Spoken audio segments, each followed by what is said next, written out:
सावन सोमवार के व्रत से जुड़ी कथा। एक साहूकार था जो भगवान शिव का अनन्य भक्त था। उसके पास धन धान्य किसी भी चीज की कमी नहीं थी, लेकिन उसकी कोई संतान नहीं थी और वह इसी कामना को लेकर रोज शिवजी के मंदिर जाकर दीपक जलाता था। उसके इस भक्तिभाव को देखकर एक दिन माता पार्वती ने शिवजी से कहा कि प्रभु, यह साहूकार आपका अनन्य भक्त है।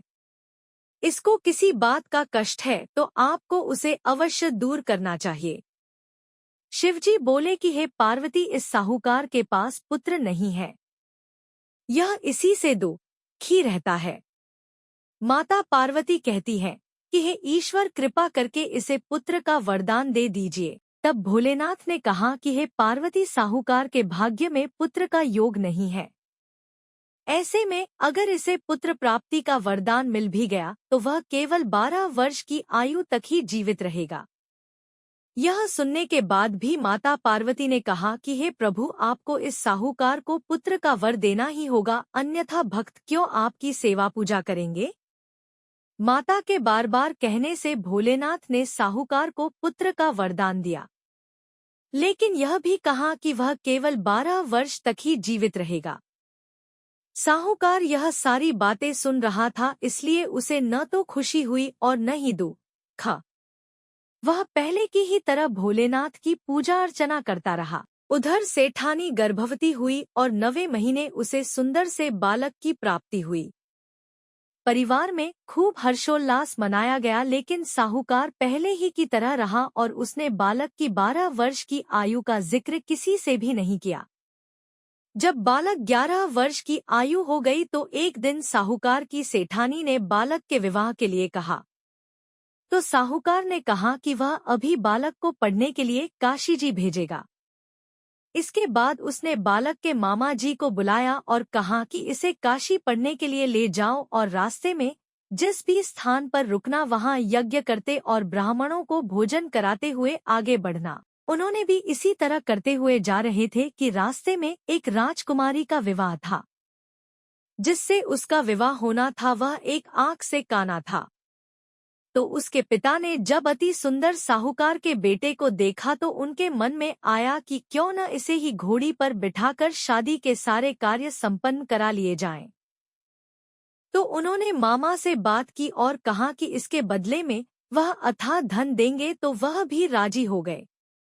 इसके बाद साहूकार का बेटा विवाह की बेदी पर बैठा और जब विवाह कार्य संपन्न हो गए तो जाने से पहले उसने राजकुमारी की चुंदरी के पल्ले पर लिखा कि तेरा विवाह तो मेरे साथ हुआ, लेकिन जिस राजकुमार के साथ भेजेंगे वह तो एक आंख का काना है। इसके बाद वह अपने मामा के साथ काशी के लिए चला गया। उधर जब राजकुमार ने अपनी चुनरी पर यह लिखा हुआ पाया तो उसने राजकुमार के साथ जाने से मना कर दिया। तो राजा ने भी अपनी पुत्री को बारात के साथ विदा नहीं किया। बारात वापस लौट गई। उधर मामा और भांजे काशी जी पहुंच गए थे। एक दिन जब मामा ने यज्ञ रचा रखा था और भांजा बहुत देर तक बाहर नहीं आया तो मामा ने अंदर जाकर देखा तो भांजे के प्राण निकल चुके थे। वह बहुत परेशान हुए, लेकिन सोचा कि अभी रोना पीटना मचाया तो ब्राह्मण चले जाएंगे और यज्ञ का कार्य अधूरा रह जाएगा। जब यज्ञ संपन्न हुआ तो मामा ने रोना पीटना शुरू किया। उसी समय शिव पार्वती उधर से जा रहे थे तो माता पार्वती ने शिवजी से पूछा, हे प्रभु, ये कौन रो रहा है। तभी उन्हें पता चलता है कि यह तो भोलेनाथ के आशीर्वाद से जन्मा साहूकार का पुत्र है। तब माता पार्वती कहती है कि हे स्वामी, इसे जीवित कर दे, अन्यथा रोते रोते इसके माता पिता के प्राण निकल जाएंगे। तब भोलेनाथ ने कहा कि हे पार्वती, इसकी आयु इतनी ही थी सो वह भोग चुका। लेकिन माँ के बार बार आग्रह करने पर भोलेनाथ ने उसे जीवित कर दिया। लड़का ओम नमः शिवाय करते हुए जी उठा और मामा भांजे दोनों ने ईश्वर को धन्यवाद दिया और अपनी नगरी की ओर लौटे। रास्ते में वही नगर पड़ा और राजकुमारी ने उन्हें पहचान लिया। तब राजा ने राजकुमारी को साहूकार के बेटे के साथ बहुत सारे धनधान्य के साथ विदा किया। उधर साहूकार और उसकी पत्नी छत पर बैठे थे। उन्होंने यह प्रण कर रखा था कि यदि उनका पुत्र सकुशल न लौटा तो वह छत से कूदकर अपने प्राण त्याग देंगे।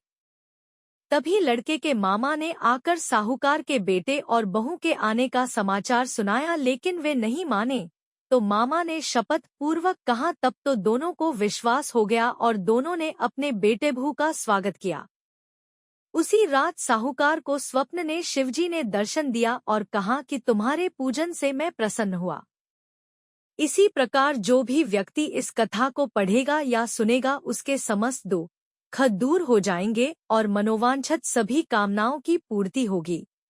यदि आपको हमारी कहानी पसंद आए और वीडियो अच्छी लगे और हमारा प्रोत्साहन बढ़ाने के लिए चैनल को सब्सक्राइब करें और वीडियो को लाइक, कमेंट और शेयर करें। धन्यवाद।